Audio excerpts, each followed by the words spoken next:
Bank Indonesia tuh nggak hanya mengeluarkan uang loh, nggak hanya mencetak uang, tapi juga punya program-program yang bermanfaat banget gitu untuk.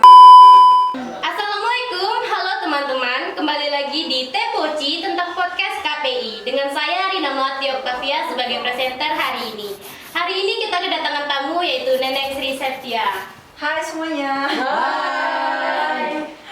Baiklah, Neneng ini merupakan salah satu mahasiswi di IAIN Sek Abdurrahman Siddiq Bangka Belitung dan juga merupakan salah satu penerima beasiswa dari Bank Indonesia. Dan alhamdulillah Neneng dapat hadir sebagai narasumber kita pada hari ini. Oke, mungkin Neneng bisa memperkenalkan diri sedikit kepada teman-teman. Oke, makasih sebelumnya untuk Melati ya. Oke teman-teman, kenalin, nama aku Neneng Sri Septia. Di sini aku sebagai mahasiswa dari IAIN Bangka Belitung, tepatnya di program studi komunikasi dan penyiaran Islam. Dan alhamdulillah pada tahun 2022 ini aku mendapatkan beasiswa dari Bank Indonesia nih, dan dipercaya untuk menjadi perpanjangan tangan dari Bank Indonesia untuk menyampaikan program-program dari Bank Indonesia ke masyarakat. Nah, sebelum kita lebih lanjut, aku ada jargon nih. Kalian kalau aku bilang Tepoci, kalian bilang ah mantap. Baiklah, Tepoci, ah mantap. Hari ini kita akan membahas trik and tips bagaimana mendapatkan beasiswa di Bank Indonesia. Banyak sekali dari kalian nih yang bertanya-tanya bagaimana sih mendapatkan beasiswa. Mungkin untuk lebih jelasnya langsung saja kita berbicara dengan narasumber kita. Silakan Neng. Ini mengenai apa dulu nih yang pertama nih yang akan kita bahas? Baiklah, pertanyaan yang pertama, mengapa kamu tertarik untuk mengikuti program beasiswa Bank Indonesia ini? Oke, makasih untuk pertanyaannya teman-teman ya. Mengapa aku tertarik nih untuk mendaftarkan diri aku untuk mengikuti program beasiswa dari Bank Indonesia? Pertama karena apa ya? Pengen punya peran juga sih dalam perkuliahan ini ya, untuk ngebantu orang tua lah ya, terutama dalam meringankan beban orang tua membiayai kuliah ya. Seperti kita ketahui ya, bahwa kuliah itu nggak sedikit loh ya yang dibutuhkan gitu.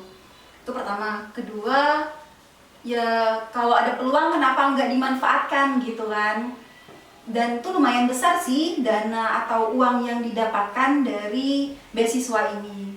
Itu sih. Pertanyaan kedua itu, bagaimana tips and trick mendapatkan beasiswa dari Bank Indonesia ini? Tipsnya ya, mungkin tipsnya itu ya sederhana sih ya, sama seperti program beasiswa yang lainnya gitu. Yang pertama adalah nilai. Jadi teman-teman kalau pengen daftar di beasiswa Bank Indonesia ini, pertama kita harus pertahankan nilai atau IPK kita. Minimal tuh ya 3,50 lah ya, untuk mendaftarkan diri menjadi Gen B atau generasi baru yang tergabung di Bank Indonesia ini. Terus yang kedua ya aktif aja di organisasi gitu. Kita punya pengalaman organisasi, punya pengalaman yang apa ya, yang bersosialisasi lah, yang dekat dengan masyarakat gitu. Terus kita juga harus ngasih kontribusi yang lebih gitu, karena kan kita udah terima uang nih ya. Jadi kita harus ngelakuin apa sih yang harus kita kasih ke Bank Indonesia sih, kontribusi apa sih yang bisa kita kasih gitu. Baiklah Neng, pertanyaan selanjutnya, setelah mendaftar dan lulus, apa yang akan Neneng lakuin nih? Kalau mengenai pertanyaan itu ya, karena memang ya baru banget ya dapet beasiswa ini gitu.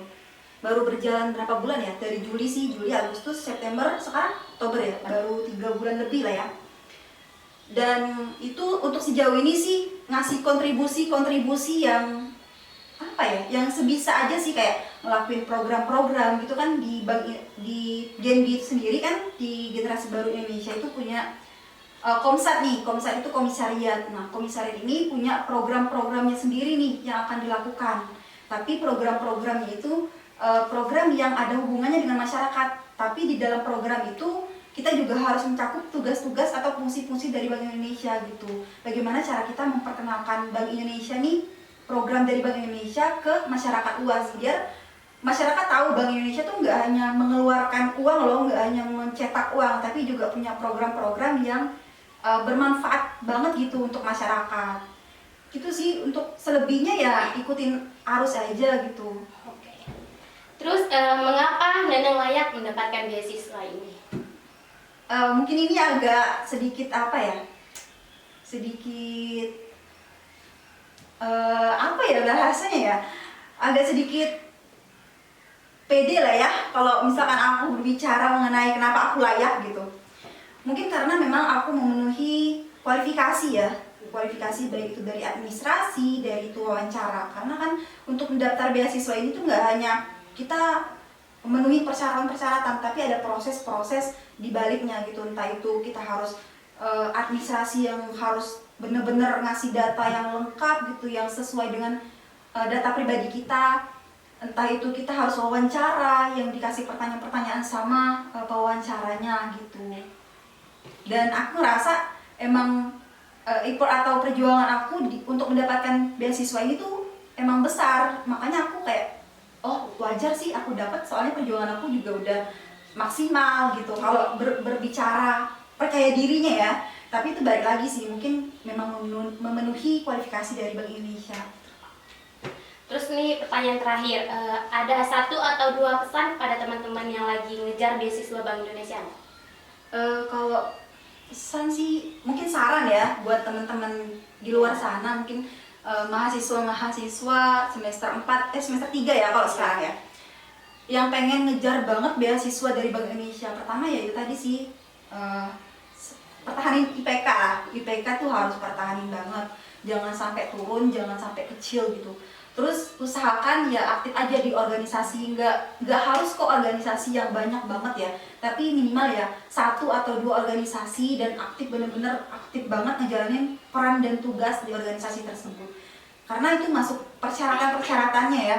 Terus selanjutnya selain IPK dan aktif organisasi, mungkin kita tuh harus apa ya, membangun relasi ya. Itu tadi sih, karena kita udah organisasi nih ya, karena udah aktif organisasi, otomatis kita dapat relasi dong gitu, dengan entah itu dengan pihak-pihak luar, entah pihak-pihak kampus. Nah, dengan cara membangun relasi tadi, mungkin kita dapat informasi-informasi mengenai beasiswa-beasiswa. Tapi dengan demikian tuh nggak hanya beasiswa dari Bank Indonesia, tapi kan banyak nih ya beasiswa-beasiswa yang disediakan oleh pemerintah, oleh negara nih untuk mahasiswa-mahasiswa yang pengen kuliah tapi keterbatasan biaya gitu. Intinya tadi sih, nilai ya teman-teman, nilai, terus organisasi, terus ya lakukan effort yang besar gitu. Kalau kita pengen sesuatu tuh ya harus benar-benar diperjuangkan. Mungkin itu sih. Untuk kurang lebihnya nanti teman-teman kita sama-sama belajar di sini. Gimana Kak Wati? Baiklah, terima kasih Neneng sudah menemani kita pada podcast ini. Semoga apa yang disampaikan bisa bermanfaat bagi teman-teman sekalian. Amin. Terus terutama yang ingin mendapatkan beasiswa, dan terima kasih kepada teman-teman di balik layar yang sudah berpartisipasi dalam podcast ini. Sekian untuk podcast Tepoci tentang podcast KPI. Jangan lupa like, komen, dan subscribe agar kalian tidak ketinggalan tentang video lainnya. Saya pamit, Rina Mlatia Octavia, undur diri. Wassalamualaikum warahmatullahi wabarakatuh. Waalaikumsalam.